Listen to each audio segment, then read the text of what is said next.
창세기 28장 10절에서 22절 말씀까지 되겠습니다.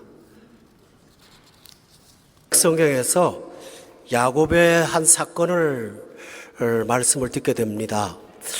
성경에 나오는 인물들을 대부분 삶이 그 사람에게 국한되어 있지 않고 우리 신앙의 어떤 모델과 같은 역할을 합니다. 따라서 오늘 우리는 말씀을 야곱을 통해서 듣지만은 그 야곱을 통한 나의 모습을 살펴보는 것이 오늘 말씀을 듣는 목적이 되겠습니다.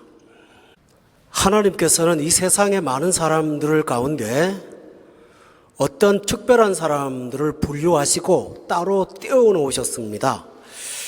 그 사례를 야곱은 보여줍니다. 야곱은 어머니의 배에서 쌍둥이로 잉태가 되었습니다. 그런데 그 뱃속에 있을 때 하나님께서 야곱을 선택하시고 같이 배에 있었던 형 에서를 선택하지 않았습니다. 그러면서 하나님은 야곱을 임신한 리브가에게 너의 뱃속에 두 아이가 있다고 말하지 않고 두 국민이 있다고 말을 했습니다. 따라서 하나님께서는 같은 쌍둥이라도 그 중에서 하나님의 백성을 따로 떼어 놓으시고 그것을 국민이라고 일컫습니다. 바로 우리가 그런 사람들입니다. 교회라는 말은 부름을 받았다라는 뜻인데 우리 한 사람 한 사람이 교회입니다. 하나님께서 우리를 세상으로부터 불러내어서 하나님의 백성을 따로 만드셨습니다. 그렇다면 이 하나님의 백성과 세상 사람에게는 크게 다른 점이 있는데 외형으로는 다른 점이 별로 없습니다. 그렇지만 하나님께서 그를 주도하신다는 관점에서 우리는 매우 다른 사람들입니다. 첫째로 야곱은 어떤 사람인가, 즉 우리는 어떤 사람인가 하면 우리는 은혜 안에 사는 사람들입니다. 오늘 본문 10절부터 읽었습니다. 그러나 1절에 보시면 이삭이 야곱을 불러 그에게 축복했다고 되어 있습니다. 축복했습니다. 3절에 보면 전능하신 하나님이 내게 복을 주셨다고 되어 있습니다. 4절에 보면 아브라함에게 허락하신 복을 너에게도 준다고 말씀하셨습니다. 6절에 보면 에서가 본즉 이삭이 야곱에게 축복하고 라고 말하면서 1절부터 9절 사이에 축복이라는 말씀이 5번이나 등장합니다.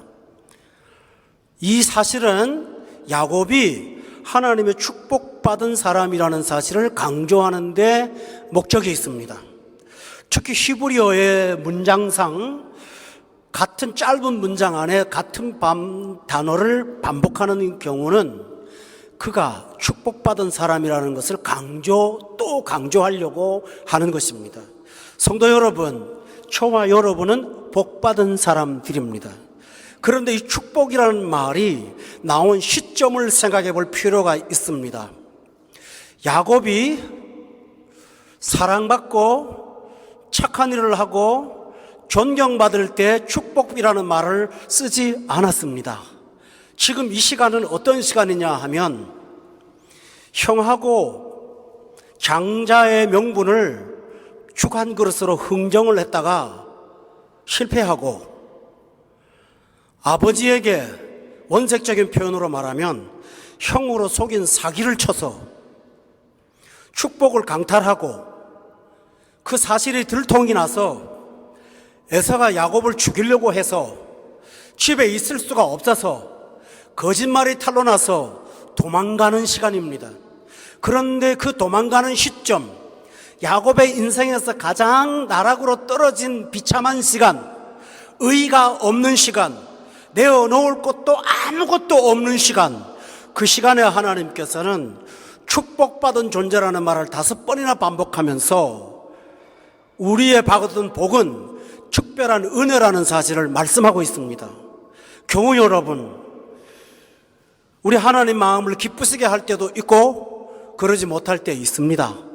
그렇지만 여러분에게 주어지시는 은혜는 결코 중단되지 않는다는 사실을 본문을 통해서 알 수가 있습니다. 따라서 성도 여러분과 저는 하나님의 은혜 가운데 복받은 사람이라는 사실을 잊지 않기를 주의 이름으로 축원합니다. 야곱은 어떤 형편이든지 복받는 사람입니다. 본문 10절에 보면 야곱이 브엘세바에서 떠나 하란으로 향하여 간다고 지명이 두 곳 기록되어 있습니다. 브엘세바는 아브라함의 둘째 부인이었던 하갈이 사라한테 쫓겨나서 방황하던 광야입니다. 브엘세바는 방황의 장소라는 뜻이 있습니다. 하란은 아브라함의 형 하란이 죽은 땅 하란입니다. 그곳은 상실의 장소입니다. 브엘세바에서 떠나서 상실의 땅인 외삼촌 집 하란으로 가서 얻을 것이 아무것도 없는 인생을 걸어가고 있습니다. 그렇지만 하나님은 그 허망한 시간에 찾아오셔서 야곱에게 축복의 말씀을 하셨고 복을 주신다고 말씀하셨습니다. 따라서 교우 여러분 자신에 대한 정체의식을 항상 기억할 때 하나님께서 내게 은혜를 주셨다는 사실을 한순간도 잊지 않기를 주의 이름으로 축원합니다. 은혜 중에 가장 큰 은혜는 어떤 것일까요? 그것은 하나님이 나 같은 사람 만나주시는 게 은혜입니다. 오늘 야곱이 평생에 처음으로 하나님을 만났습니다. 어린 시절에부터 부모님 밑으로 신앙으로 자랐는데 그때는 하나님 안 만났습니다. 그때는 찾아오지 않으셨습니다. 그런데 지금 하나님이 찾아오셨습니다. 왜 하필이면 이 시점에 하나님이 찾아오셨을까요? 행복하고 좋은 날 하나님이 찾아오셨더라면 예의상 하나님을 만나기는 했겠지만 절박하게 하나님을 만나지는 않았을 것입니다. 그러나 붙잡을 것 아무것도 없고 의지할 것 아무것도 없고 기대할 것 아무것도 없는 인생의 가장 어두운 밑바닥 갔을 때 하나님께서 찾아오셔서 만나주셨습니다. 그때 야곱은 그 찾아오심이 얼마나 귀한 은혜였는지를 깨달았을 것입니다. 교우 여러분, 우리에게 가장 귀한 은혜는 하나님이 나를 향하여 찾아오신 것입니다. 바울 사도가 예수님을 믿는 사람들을 박해하려고 다메섹으로 가는 길을 걸어갈 때 갑자기 해보다 더 밝은 빛을 만나게 됐습니다. 그리고 그 속에서 예수님의 음성을 들었습니다. 여러분 다 아는 이야기입니다. 그런데 그때 그 시간에 바울 사도만 거기 있지 않았습니다. 같이 가던 동료들이 몇 명인지는 몰라도 함께 있었습니다. 여러 사람입니다. 그런데 그 중에서 가장 악한 사람이 바울입니다. 그런데 하나님은 바울의 동료들에게는 빛도 보여주지 않고 소리도 들려주지 않으셨습니다. 그런데 바울에게 나타나셨습니다. 그래서 말씀하셨습니다. 이것은 신비한 은혜입니다. 하나님이 자격이나 조건과 관계없이 우리에게 찾아와 주신 것입니다. 한 예를 더 들겠습니다. 예수님의 제자가 된 베드로를 아시죠? 갈릴리 바닷가에서 고기를 잡을 때 예수님께서 베드로의 배에 올라오셔서 배를 빌리셔서 말씀 전하셨습니다. 그런데 거기 성경에 보면 배가 여러 척이 있었다고 소개되어 있습니다.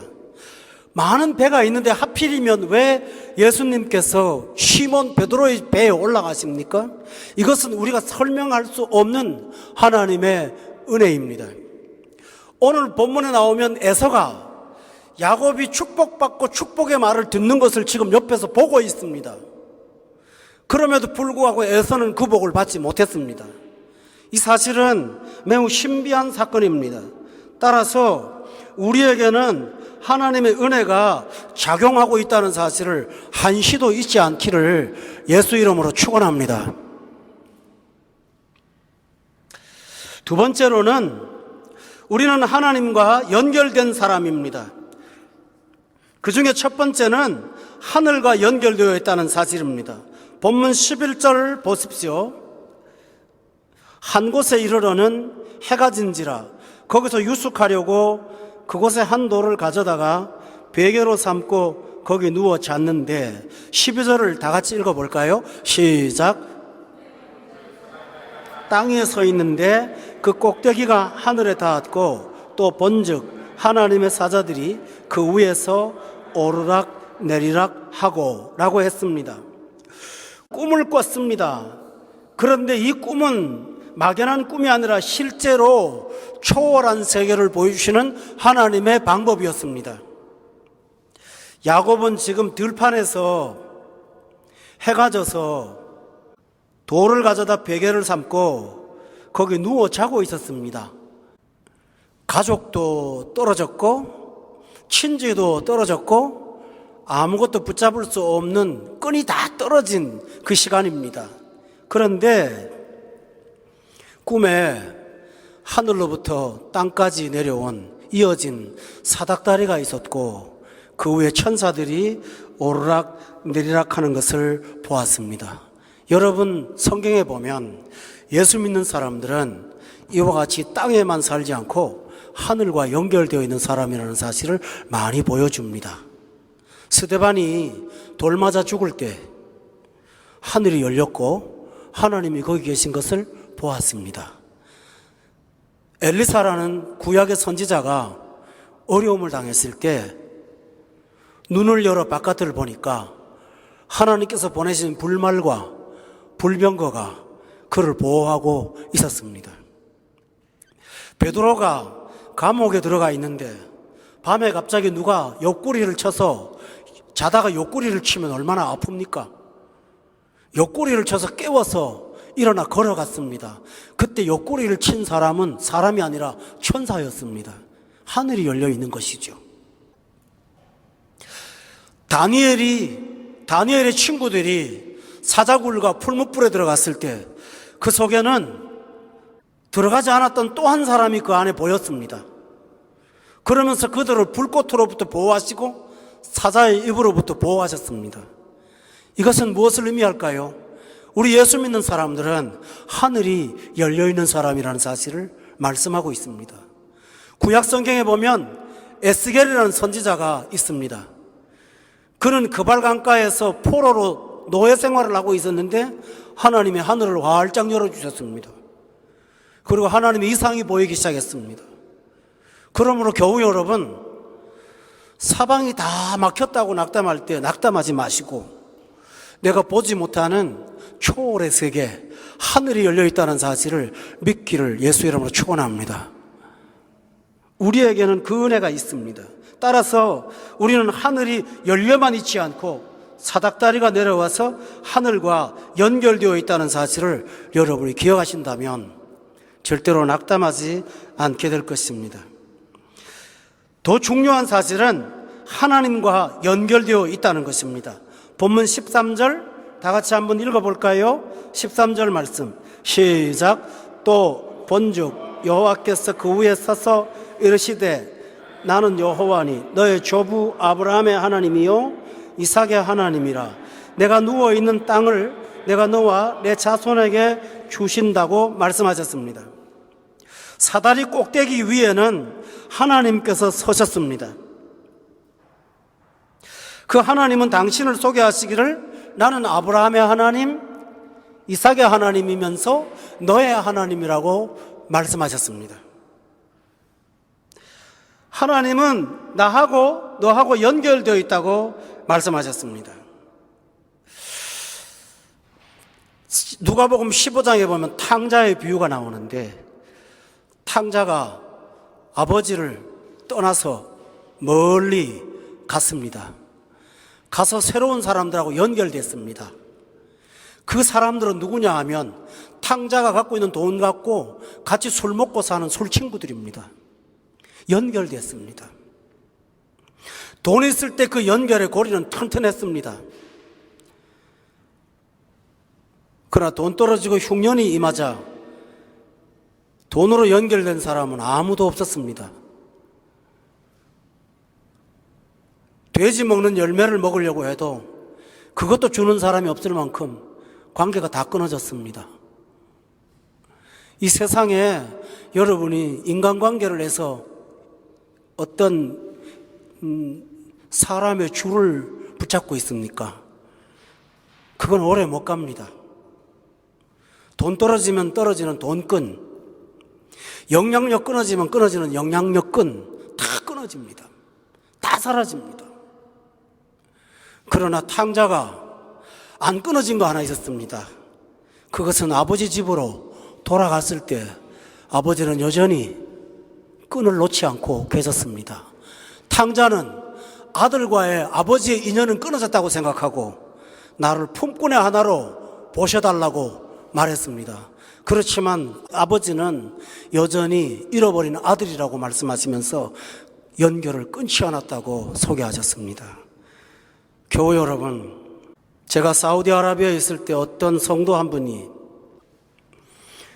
저한테 두툼한 앨범을 하나 갖고 왔어요. 뚜껑을 열어 보여주셨어요. 한국에서 벤처 사업할 때 관계했던 업체 사장님들, 관계하던 사람들, 자기한테 잘 보이려고 명함 줬던 거, 그걸 전부 모아놨더라고요. 그러면서 저한테 그런 말씀 하셨어요. 제가 교회 나온 동기는 이 명함 때문입니다. 왜요? 이 명함에 저를 좋아했던 사람들 중에 지금 남아있는 사람 아무도 없습니다. 이 두툼한 명함 꼬지에 연락해도 받지 않는 사람 수두룩합니다. 제가 어려움을 당할 때 이들은 다 사라졌습니다. 세상 친구 나를 멀리하지만 그때 내가 나를 끊지 않는 분이 한 분 계신다는 걸 믿고 주님 앞에 찾아왔을 때 예수님은 내 연결을 끊지 않으셨습니다 라고 고백했습니다. 사랑하는 교우 여러분, 이 험난한 세상 살면서 야곱이 부모 형제 끈 다 끊어졌습니다. 리브가는 그 엄마는 야곱 보내면서 잠깐 있다가 오거라 라고 말했지만 자기가 그렇게 편애하던 아들을 죽기 전에 다시는 보지를 못했습니다. 다 끊어졌습니다. 그러나 하늘은 끊어지지 않고 하나님은 야곱과 연결되어 있었습니다. 교우 여러분, 온 세상 날 버려도 주 예수 안 버려. 이 찬송 꼭 기억하시기를 주의 이름으로 축원합니다. 주님의 끈이 여러분과 항상 함께 있다는 사실을 믿으세요.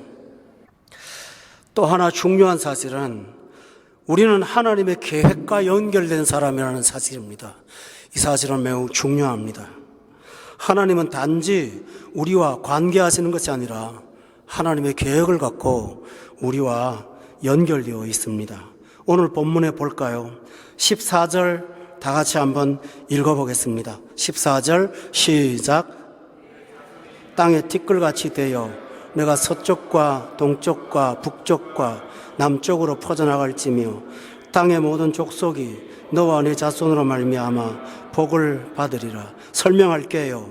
하나님은 너뿐만 아니라 13절에 보니까 네가 누워있는 땅과 너의 자손과 그 자손을 통해서 세상에 복이 퍼지는 것, 하나님은 야곱을 통하여서 계획을 갖고 있었고 그 계획으로 연결하고 있습니다.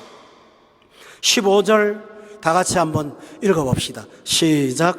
내가 너와 함께 있어 내가 어디로 가든지 너를 지키며 너를 이끌어 이 땅으로 돌아오게 할지라. 내가 내게 허락한 것을 다 이루기까지 너를 떠나지 아니하리라 하신지라. 그렇습니다. 하나님은 계획을 갖고만 있는 뿐 아니라 그 계획을 15절에 보니까 이루는 과정을 함께 하시고 지켜주시고 허락한 것을 다 이루기까지 너를 떠나지 아니하시면서 하나님께서 우리를 향하신 계획을 완성시켜 가실 것입니다. 교우 여러분, 이 사실을 믿으세요. 저는 이게 굉장히 마음의 기쁨이더라고요. 하나님께서 나를 향하여 계획을 갖고 있는데 그 계획을 하나님께서 진행하시고 마침내 이루실 거라는 사실은 얼마나 든든한 생의 위로가 됩니까? 여러분 믿으십니까? 하나님은 여러분의 손을 잡고 하나님이 허락하신 것을 다 이루기까지 역사하실 줄로 믿습니다. 다시 말씀드리죠. 내가 너에게 허락한 것을 다 이루기까지 너를 떠나지 않을 거예요. 이 말씀 꼭 기억하고 살아가시기를 주의 이름으로 축원합니다. 이런 하나님의 은혜에 대해서 야곱이 고백을 했습니다. 반응을 했습니다. 그게 신앙입니다. 저는 그것을 몇 가지로 나누어서 말씀드리고 말씀을 정리하겠습니다. 본문 16절에 야곱이 잠이 깼습니다. 지금부터는 22절까지 야곱의 반응입니다. 16절 다 같이 읽어볼까요? 시작. 야곱이 잠이 깨어 이르되 여호와께서 과연 여기 계시거늘 내가 알지 못하였도다. 17절도 읽겠습니다. 이에 두려워하여 이르되 두렵도다 이것이요 이것은 다름 아닌 하나님의 집이요 이는 하늘의 문이로다 하고, 자신이 사랑받았던 좋은 집 아닙니다. 빈 들판에 아무도 없는 황량한 황야입니다. 그런데 그는 그 자리가 하나님의 문이고 하나님의 집이고 하나님이 임재하여 계신 곳이라는 사실을 깨달았습니다. 교우 여러분, 우리 생활이 형편이 어렵고 내 현실의 삶을 좀 탈피하고 싶고 좀 벗어나고 싶고 그럴 때 많이 있습니다. 그러나 하나님이 함께 하신다면 어느 곳이든지 피해야 할 장소는 없다라는 사실을 믿으시기를 바랍니다. 그곳은 언제나 하나님의 문이요 하늘의 문입니다. 거기서 기도하면 하나님 들어주실 것이고 거기서 기도하면 하나님은 역사하실 줄로 믿으시기를 바랍니다. 그래서 야곱은 두려웠습니다. 왜 두려웠을까요? 세상살이 너무 힘겹다. 그날 밤 아마 처량한 신세로 자기를 원망하고 내가 왜 이런 척박한 곳에 있어야 되느냐고 한탄했을지 모릅니다. 그러나 그는 깨달았습니다. 이 황량한 사막이 하늘의 문이었고 하나님의 집이었다라는 사실입니다. 그래서 그는 이름을 정했습니다. 그곳을 베델이라고요. 어려울 때마다 그 장소에 올라가서 그는 하나님의 은혜를 회복했던 귀한 사람으로 살았습니다. 교우 여러분, 오늘 내게 주어진 환경이 하늘의 문이 있고 하나님의 집이라는 사실을 믿으세요. 그리고 담대하게 사시기를 주의 이름으로 축원합니다. 그는 이 사실을 깨닫고 나서 세 가지 고백을 하고 마칩니다. 그 중에 첫 번째는 21절입니다. 다 같이 한번 읽어볼까요? 여러분의 고백이 이렇게 되기를 바랍니다. 21절 시작. 아버지 집으로 돌아가게 하시면 여호와께서 나의 하나님이 되실 것이요. 여러분, 이 말은 되게 중요합니다. 우리 따라할까요? 여호와께서 나의 하나님이 되실 것이요. 야곱은 지금까지 하나님을 명목상 믿었지만 하나님보다는 자기의 수단, 자기의 머리, 자기의 열심, 노력을 하나님으로 믿었던 사람입니다. 그러나 그는 빈손을 들고 고백합니다. 이제부터는 나를 신으로 섬기지 않고 하나님을 나의 하나님으로 모시고 살겠습니다.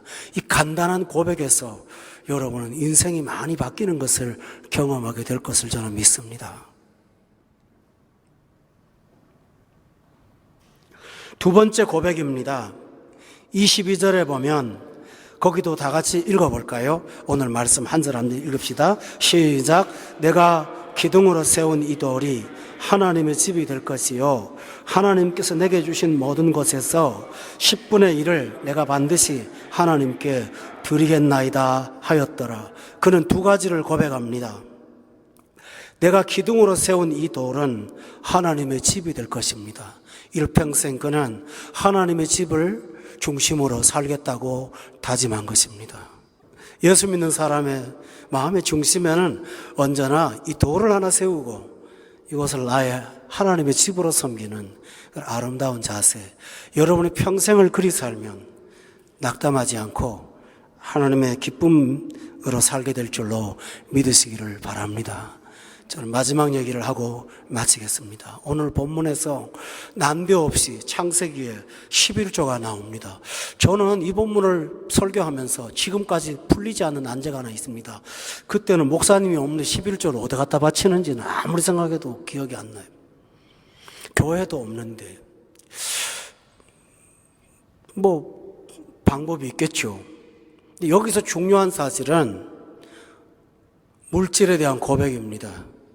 야곱은 지금까지 죽 한 그릇 갖고도 형을 매수할 수 있었고 몸에 털 하나 붙여갖고도 아버지 속에서 축복을 받아낼 수 있을 만큼 그는 자기 수단을 철저히 의지했고 내가 노력하면 나올 거라고 믿었던 사람입니다. 그런데 그는 그 빈자리에서 생각이 완전히 바뀌었습니다. 22절에 보면 뭐라고 합니까? 11조 이전에 고백한 게 있습니다. 하나님께서 내게 주시는 거. 자기 인생은 노력이 아니라 하나님의 은혜로 주어지는 것이라는 사실을 그는 깨달았습니다. 그래서 그는 이 모든 것이 내 것이 아니라 하나님의 것이라는 사실을 10의 1조를 드리겠다고 고백함으로 하나님을 고백한 것입니다. 여러분, 이런 사람의 인생에 무엇이 있을까요? 자유가 있는 것입니다. 아무것도 없는 빈손으로 걸어가면서 하나님이 주신다면 나는 드릴 수 있습니다 라고 고백하는 것은 하나님께서 그의 손에 채워주신다는 사실을 믿었기 때문입니다. 오늘 여러분, 이 문제는 매우 중요합니다. 여러분이 여러분에게 오는 것을 하나님의 것으로 인정하십니까? 그렇다면 그 인정하는 자에게는 끊임없이 하나님의 공급하심이 있을 것입니다. 여러분은 그 고백을 마음으로만 하지 마시고 11조를 통해서 그 고백을 공고화하시기 바랍니다. 그때 하나님은 드리는 자에게 넘치도록 주시는 하나님의 복으로 살도록 이끌어 주실 것입니다. 오늘 이 말씀을 통해서 여러분은 야곱의 생이 나의 생이라는 사실을 기억하고 일생 동안 걸어갈 때마다 이 말씀 꼭 기억하면서 은혜 가운데 살기를 예수 이름으로 축원합니다. 기도하겠습니다.